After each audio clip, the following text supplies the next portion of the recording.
कोटा की एक स्टूडेंट, नाम काव्या, उम्र 20 साल, रहने वाली मध्य प्रदेश के शिवपुरी की।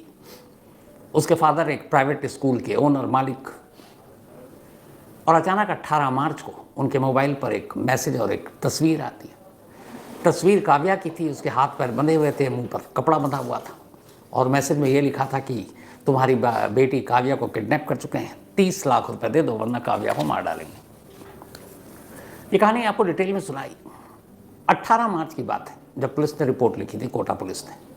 आज 3 अप्रैल है, यानी करीब 14-15 दिन तो हो गए। 15 दिन दो स्टेट की चीफ मिनिस्टर, 2 स्टेट की पुलिस, कई टीमें लगातार इन 15 दिनों तक इधर उधर भटकती रही। जहाँ जहाँ काव्या या उसके फिर दोस्त का लोकेशन मिलता, पुलिस वहाँ जाती, लेकिन मिलती नहीं काव्या ना उसका दोस्त।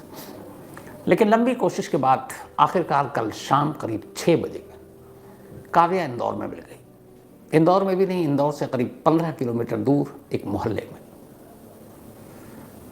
जब काव्या तक पुलिस पहुंची तो काव्या के साथ उसका एक दोस्त था जिसका नाम हर्षित है। और उसे जब थाने लेकर आई तो इन दोनों ने ऐसे अपनी कहानी पेश की कि जैसे मालूम ही नहीं कि पुलिस उन्हें क्यों लेकर आई है। पुलिस ने कहा कि तुम्हारी किडनैपिंग हो चुकी है, गायब हो। तो पहले तो उन्होंने कहा नहीं, हम तो वो है ही नहीं। इन्होंने अपना झूठा नाम भी बताया। लेकिन फिर जब पुलिस ने सीसीटीवी फुटेज और तमाम तस्वीरें दिखाई तो उनके पास कोई रास्ता नहीं था। और पहले हर्षित टूटा, फिर उसने एक कहानी सुनाई और उसके बाद सारी कहानी सामने आई। तो मैंने आपसे कहा था कि जब असली कहानी सामने आएगी तो मैं पूरी डिटेल में आपको बताऊंगा। और इत्तेफाक से आज दो स्टेट की पुलिस के थ्रू, एक इंदौर पुलिस और दूसरी कोटा पुलिस, इनके ज़रिए काव्या की खुद की किडनैपिंग की ये पूरी कहानी सामने आई है। और यकीन मानिए ये कहानी पूरी फिल्मी है। कोटा में बहुत सारे बच्चों ने खुदकुशी की, लगातार कर रहे हैं। पिछले हफ्ते भी खबर आई और इसकी कहानी भी आपको डिटेल में सुनाई है। और ये भी बताई कि इन बच्चों की खुदकुशी की वजह क्या है। उनके ऊपर प्रेशर माँ बाप का, सोसाइटी का, दोस्तों का और एक कामयाबी का। तो कोटा एक ऐसी फैक्ट्री जहाँ से डॉक्टर और इंजीनियर सबसे ज़्यादा उगले जाते हैं। और कहीं ना कहीं काव्या की कहानी इसी कोटा से जुड़ी है। लेकिन अजीब कहानी है, क्योंकि वो इस कोटा से जुड़ी भी है, लेकिन वो कोटा की स्टूडेंट भी नहीं है, पर स्टूडेंट है भी। उसने कोटा से कोचिंग भी ली और नहीं भी ली। कोटा के एक इंस्टीट्यूट में उसने रजिस्ट्रेशन भी कराया और नहीं भी कराया। कोटा में वो पढ़ी भी और नहीं भी पढ़ी, कोटा में रही भी और नहीं भी रही। अब ये सारी नहीं और हाँ, नहीं और हाँ, इस कहानी की पूरी जो जड़ में है, वो यहाँ पर एक चीज़ तो कॉमन है काव्या के साथ। और वो ये है कि काव्या के घर वाले, ख़ासतौर पर उसके पिता, ये चाहते थे कि काव्या एक डॉक्टर बने। उनका अपना प्राइवेट स्कूल था, पैसे ठीक ठाक थे। तो उन्होंने 10वीं के बाद से ही काव्या के दिमाग में ये बात डालनी शुरू कर दी कि तुम्हें डॉक्टर बनना है। अब डॉक्टर बनने का तरीका क्या है? नीट का एग्ज़ाम क्वालिफाई कीजिए ताकि देश के अलग अलग मेडिकल कॉलेज में आपकी रैंकिंग के हिसाब से आपको दाखिला मिले। तो काव्या के दिमाग में ये बात 10वीं के बाद से ही लगातार उसके घर वाले डालते आए। अब 12वीं का एग्ज़ाम क्लियर किया काव्या ने। उसके बाद अब काव्या को कहा गया, भाई डॉक्टर बनना है तुम्हें, तो नीट की तैयारी के लिए चलो कोटा चलते हैं। लास्ट ईयर अगस्त में, 3 अगस्त को आखिरकार काव्या की माँ उसको लेकर कोटा पहुंच रही है। और यहीं से, इस 3 अगस्त से 1 हफ्ता पहले से ये पूरी फिल्मी कहानी शुरू होती है। घर में तैयारी चल रही है, काव्या को कोटा जाना है। काव्या के जो माँ बाप हैं उन्हें इतना कुछ जानकारी नहीं कि जो नीट की तैयारी होती, प्रिपरेशन होती, इसके जो इंस्टीट्यूट हैं, उन्हें पता है यहाँ फ़ीस दो दाखिला हो जाता है, लेकिन कोई अच्छा इंस्टीट्यूट किस में पढ़ना है, किसका रिजल्ट अच्छा है, ये काव्या पर छोड़ दिया। अब काव्या ने कहा ठीक है। काव्या ने एक नोएडा की एक कंपनी, इंस्टीट्यूशन का एक ब्रांच था, उसके थ्रू कुछ फ़ोन पे बातचीत की और उसके बाद अपने पेरेंट्स को बताया कि एक इंस्टीट्यूट है कोटा में जहाँ उसका दाखिला मिल गया, इतनी फ़ीस होगी। घर वाले खुश कि चलो तैयारी करना है। अब 3 अगस्त को काव्या अपनी माँ के साथ कोटा पहुँच जाती है। कोटा पहुँचने के बाद वो एक इंस्टीट्यूट में अपनी माँ को ले जाती है। अब सब कुछ यहाँ से 1 हफ्ते पहले से ही पूरी फिल्मी स्क्रिप्ट शुरू हो चुकी है। कोटा जाती है माँ और ये दोनों, पहले एक गेस्ट हाउस में रुकते हैं, तैयार होते हैं, उसके बाद एक इंस्टीट्यूट में पहुँचते हैं। ले जाकर काव्या अपनी माँ को इंस्टीट्यूट के रिसेप्शन के पास बिठा देती है और फिर कुछ देर तक ऐसे करती है जैसे वो फॉर्म भर रही है और बाकी फॉर्मेलिटी पूरी कर रही है। 1-2 घंटा वो बिताती है। उसके बाद माँ के पास आती है, एक पेपर दिखाती है। माँ को ये सब पता नहीं, कहती है मेरा यहीं दाखिला हो गया, अब मैं इसी इंस्टीट्यूट में पढ़कर नीट की तैयारी करूँगी और फिर डॉक्टर बनूँगी। माँ भी खुश। अब वो कहती है चलो, हमने इंस्टीट्यूट के थ्रू एक गेस्ट हाउस भी अपना जो जहाँ पे पीजी है वो भी बुक कर लिया। तो वो एक जगह ले जाती है, फिर कहती है कि यहाँ भी है लेकिन तब तक यहाँ पे सारी फॉर्मेलिटी पूरी हो। तो उसी के पास एक गेस्ट हाउस है, तो 2-3 दिन वहाँ रहते हैं और उसके बाद फिर चले जाएंगे। तो अब वो अपनी माँ को एक पीजी में भी ले जाती है, पीजी में भी बिठाती है, रिसेप्शन पे जाती है, कुछ कागज़ फॉर्म वॉर्म दिखाती है, माँ को लग रहा सब फॉर्मेलिटी पूरी कर रही है। थोड़ी देर के बाद वो माँ के पास आती है, कहती पीजी का भी डन हो गया। तो इंस्टीट्यूट डन, पीजी डन। अब वो माँ को कहती है कि यहाँ पे शिफ्ट होने के लिए 1-2 दिन में शिफ्ट हो जाऊँगी। माँ कहती है ठीक है बेटा। अब उसके बाद वो गेस्ट हाउस जाती है, माँ फिर वहाँ फ्रेश होती है, उसके बाद कहती है कि अब तेरे पापा अकेले हैं शिवपुरी में, तब मैं निकल रही हूँ। और माँ अब मुतमईन होकर कि बेटी का दाखिला हो चुका है इंस्टीट्यूट में, पीजी की बात हो चुकी है, अब वो वापस अपनी बेटी को तमाम हिदायतों के साथ शिवपुरी के लिए 3 अगस्त की शाम में निकल जाती है। अब माँ गई, माँ के जाने के बाद अगले 3, 4, 5 अगस्त तक काव्या उसी जगह रहती, इंदौर में। और माँ के जाती है उसका एक दोस्त अब उसको ज्वाइन कर लेता है। अब दोनों इंदौर में। इन 3 दिनों में काव्या वहाँ टाइम पास नहीं करती। इन 3 दिनों में वो फिर से कई इंस्टीट्यूट जाती है, उसके बाद पीजी जाती है, वहाँ की अलग अलग तस्वीरें लेती है। तस्वीरों की ख़ास बात ये होती है कि उसमें बोर्ड और साइन बोर्ड ना दिखाई दे। इसके बाद फिर वो इंदौर के अलग अलग बाज़ारों में, मार्केट में, मॉल में, इन जगहों पर घूमने जाती है, पार्क में, और उन सब जगहों पर अपने मोबाइल से कोटा की तमाम तस्वीरें लेती है। तो वो कोटा में 3 दिन रहती है, 3, 4, 5 अगस्त। और इन 3, 4, 5 अगस्त के दौरान उसने अपने मोबाइल की फ़ोटो गैलरी में बहुत सारी कोटा की फैक्ट्री को सेव कर लिया, अलग अलग लोकेशन के। उसके बाद 6 को अब वो कोटा से खामोशी से निकलती है और पहुंच जाती है इंदौर, जहां वो कभी पहले भी रही थी। अब इंदौर में एक किराए का घर, और उस किराए के घर में वो अपने दोस्त हर्षित के साथ रहना शुरू कर देती है। इसको आप यूं भी कह सकते हैं कि शायद लिव इन में रहना शुरू कर देती है। अब लेकिन बेटी कोटा में रहे, इंदौर में रही है, क्या घर वालों को शक नहीं होगा? इस बात का ख्याल काव्या को भी था। अब वो करती ये है कि बीच बीच में रोज़ाना वो फ़ोन करती, सुबह और शाम, और हर 3-4 दिनों में वो अपनी मम्मी के मोबाइल पर 1-2 फ़ोटो कोटा के भेज देती कि आज मैं यहाँ गई, आज यहाँ गई। कुछ उसने सेल्फी ले रखी थी, और वो अपनी सेल्फी वाली तस्वीर भी अपने घर वालों को भेज देती। अब माँ देखती है, ख़ासतौर पर जब वो सेल्फी और ऐसी तस्वीर लेती तो उसमें कोटा की कोई ना कोई माइलस्टोन वाली जगह होती जिसमें कोटा लिखा हुआ है। तो अब उन तस्वीरों को देखकर घर वालों को यह है कि बेटी कोटा में है, बेटी कोटा में रह रही है। और फिर उसने कुछ इमरजेंसी नंबर के लिए अपने ही हर्षित के 1-2 दोस्तों का भी नंबर दे दिया कि कई बार ऐसा होता है कि मान लीजिए बैटरी ख़त्म कुछ और माँ बाप ने फ़ोन कर लिया। उसने लैंडलाइन नंबर कभी इंस्टीट्यूट या फिर अपने पीजी का दिया ही नहीं अपने पेरेंट्स को। पेरेंट्स ने भी कहा कि आजकल मोबाइल का दौर है, तो मोबाइल ही नंबर है। तो जब भी वो उसके दोस्त के नंबर पे फ़ोन करते, दोस्त फ़ौरन काव्या को बताता तुम्हारे घर से फ़ोन आ रहा है, वो पलट कर कॉल करती, शक की गुंजाइश ख़त्म हो जाती। इसी तरीके से उसने महीनों निकाल दिया, सितंबर से लेके अब मार्च। अब इसी बीच में उसे ये पता था कि अब होली आ रही और होली में उसे घर जाना है, क्योंकि अब तक वो पढ़ाई के नाम पर, टेस्ट के नाम पर नहीं जा रही थी। अच्छा, बीच बीच में वहाँ पढ़ रही है तो टेस्ट भी होते हैं इंस्टीट्यूट में, और कोटा के हर इंस्टीट्यूट की एक ख़ास बात ये होती है कि जब वो बच्चों को दाखिला देते हैं तो पेरेंट्स का नंबर होता है, और उस इंस्टीट्यूट की तरफ से ऑटोमेटिक कंप्यूटराइज मैसेजेस जाते हैं फैमिली के पास, चाहे वो टेस्ट के मार्क्स हों, कितने नंबर आए, कैसा परफॉर्म कर रहे हैं बच्चे, वो सारी डिटेल, फीस अगर ड्यू है उसके बारे में, फीस रिसीव हो गया उसके बारे में। तो ये जानकारी भी काव्या ने ले रखी थी। अब काव्या क्या करती कि अपने एक दोस्त के नंबर पर हर महीने अपने पापा को एक मैसेज भेजती, टेस्ट मार्क्स, कि इस टेस्ट में मुझे इतने नंबर आए, इस टेस्ट में इतने नंबर आए, और वो नंबर बिल्कुल ठीक ठाक होते। तो घर वालों को भी लगा कि इसके नंबर भी टेस्ट में अच्छे आ रहे हैं, लड़की ठीक है, पढ़ाई लिखाई पर ध्यान दे रही है, तस्वीरें कोटा की आ ही रही हैं, घूमने फिरने की, कभी शॉपिंग, कभी मॉल, कभी दूसरे बच्चों के साथ। उसने कोटा के कई बच्चों के साथ भी फ़ोटो खींच रखे थे, सेल्फी, वो भी जारी है, शक की कोई गुंजाइश नहीं, मतलब पूरी फिल्मी हर तरफ से। इसके बाद 18 मार्च को अब मैसेज आता है, और 18 मार्च को जब मैसेज आता है तो उसमें तस्वीर कि हमने किडनैप कर लिया है, माँ बाप बदहवास फ़ौरन कोटा पुलिस को खबर करते हैं। ज्योतिरादित्य सिंधिया को पहले खबर करते हैं, वो राजस्थान के सीएम से बात करते हैं। उसके बाद माँ बाप भागे भागे कोटा पहुँचते हैं, एसपी से मिलते हैं, एसएसपी से मिलते हैं। अब जब वो इंस्टीट्यूट और पीजी पहुँचते हैं, जो उसने बताया, जो उसकी माँ ने देखा, विटनेस थी, वो मना कर देते हैं कि हमारे यहाँ तो ये कभी पढ़ी ही नहीं है।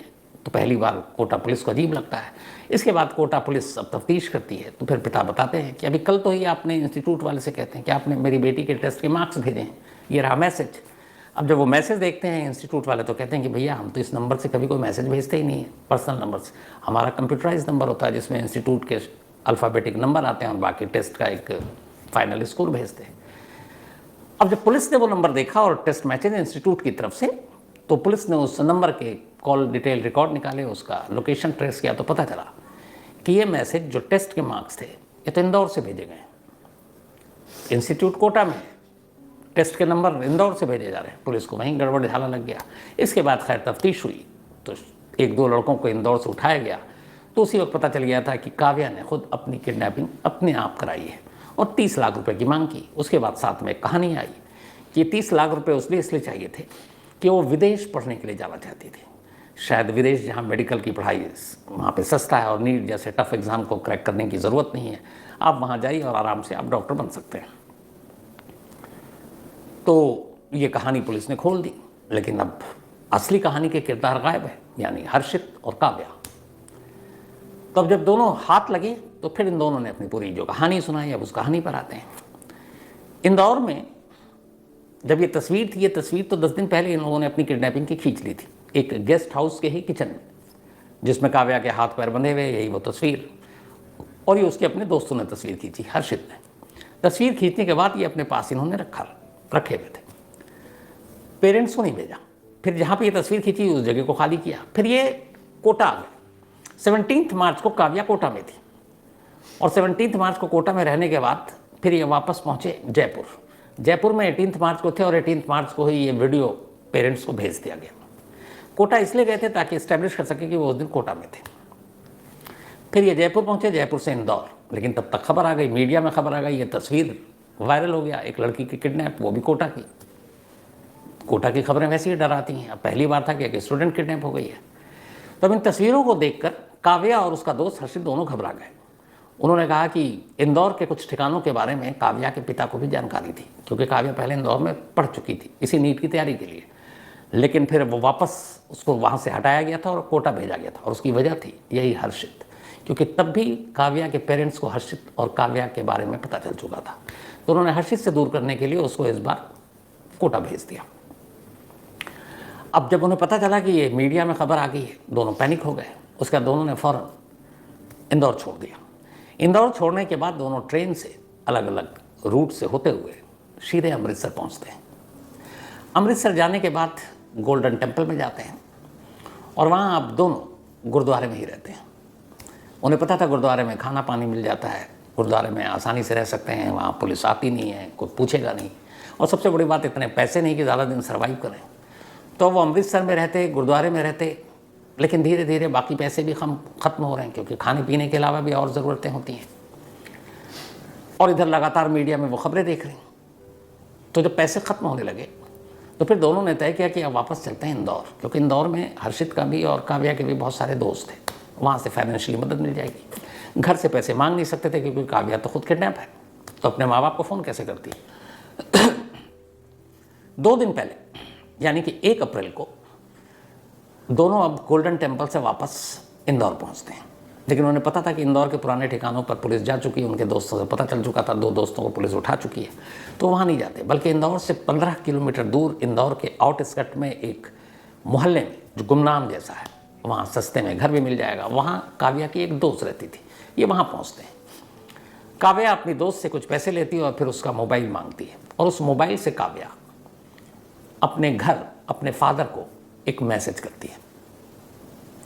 पहली बार 15 दिन में वो मैसेज करती है, और मैसेज ये करती है कि पैसे है नहीं और ये सब कुछ हो गया और अब मैं शायद सुसाइड कर लूँ, मैं अपनी जान दे दूँगी। जैसे ही ये मैसेज फादर ने पढ़ा, अब यहाँ पे कोटा पुलिस ने भी अपील की थी कि भाई लौट आओ, कुछ ऐसा वैसा मत करना, तो उन्होंने फ़ौरन कोटा पुलिस को इन्फॉर्म किया। कोटा पुलिस ने फ़ौरन इंदौर पुलिस को इन्फॉर्म किया, क्योंकि वो नंबर इंदौर का था। अब इसमें इंदौर क्राइम ब्रांच की टीम इन्वॉल्व हुई। जिस नंबर से मैसेज भेजा गया था, जो काव्या की दोस्त इंदौर में थी, उस नंबर का जब लोकेशन ट्रेस किया गया तो वो लोकेशन यही इंदौर से 15 किलोमीटर दूर उस मोहल्ले का निकला। फ़ौरन पुलिस की टीम उस मोहल्ले में पहुंची, उस घर तक पहुंची और इत्तेफाक से उस घर में काव्या उन्हें मिल गई। जैसे ही काव्या मिली तो हर्षित भी मिल गया। इसके बाद दोनों को लेकर वो थाने आए। करीब शाम 4 बजे की 6 बजे की बात है ये कल। उसके बाद कोटा पुलिस को खबर दी गई। कोटा पुलिस की एक टीम सुबह 4 बजे ही इंदौर पहुंच चुकी थी। 4 बजे अब काव्या और हर्षित को लेकर कोटा की पुलिस वापस उससे कोटा पहुंची आज सुबह ही दिन में, और अब उससे पूरी पूछताछ हो रही है। आगे की कानूनी कार्रवाई होगी, इसलिए होगी क्योंकि एक झूठी किडनैपिंग की वजह से दो स्टेट की पुलिस, कई टीमें पिछले 15 दिनों से इधर उधर भटक रही हैं। पुलिस का वक्त, पुलिस की मशीनरी, पुलिस की ताकत, पुलिस के बाकी चीज़ों का एक तरह से वक्त बर्बाद हुआ, और आईपीसी के तहत ये क्राइम भी है। तब इन दोनों को गिरफ्तार किया गया। तो पूछा गया जो आखिरी चीज़ कि आखिर तुमने अपनी किडनैपिंग की कहानी क्यों रची? मतलब तुम्हें पैसे चाहिए थे तो तुम घर वालों से मांग सकती थी, या कुछ और तरीके भी हो सकते थे पैसे तुमको लेने के अपने घर वालों से। तब काव्या ने एक खुलासा किया।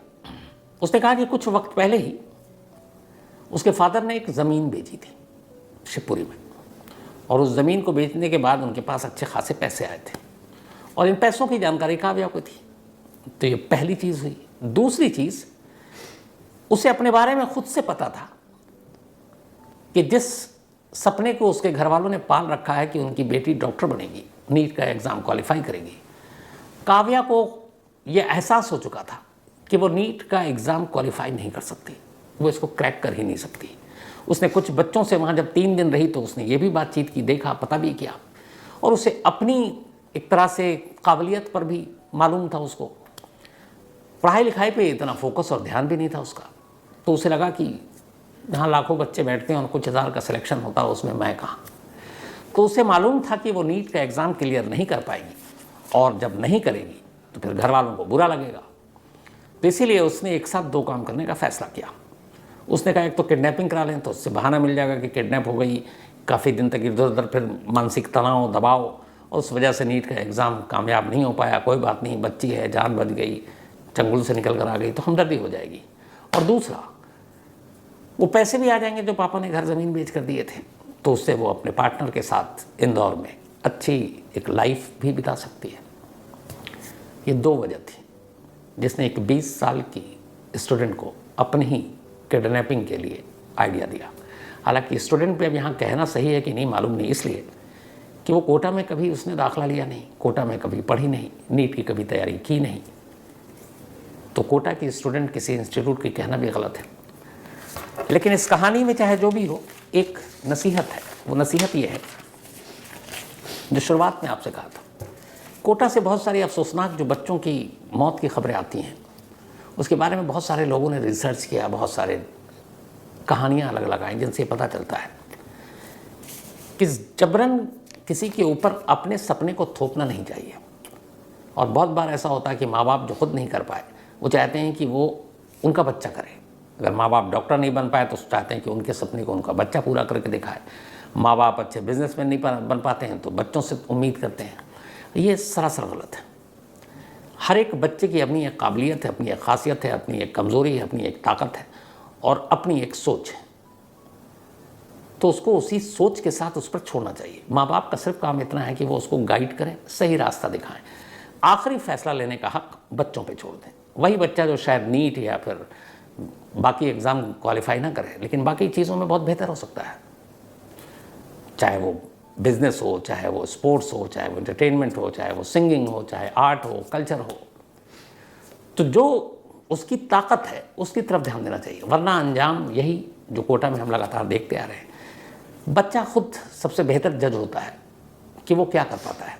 अगर उसे मालूम है कि वो एग्ज़ाम कभी भी क्रैक नहीं करेगा, तो जैसे जैसे माँ बाप कहेंगे और अटैम्प्ट, तो फिर उसके ऊपर एक बर्डन पड़ता जाता है और फिर एक दौर आता है जब उसे लगता है कि उसके इर्द गिर्द सिर्फ नाकामी है, और यही नाकामी किसी को कुछ भी करने के लिए मजबूर कर देती है। ये बहुत बार हम लोगों ने देखा है।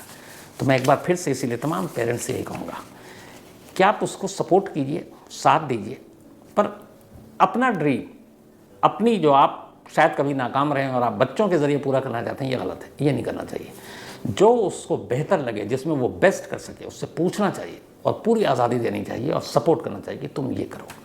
तो शायद फिर मासूम बचपन के साथ जो हो रहा है वो रुक जाए।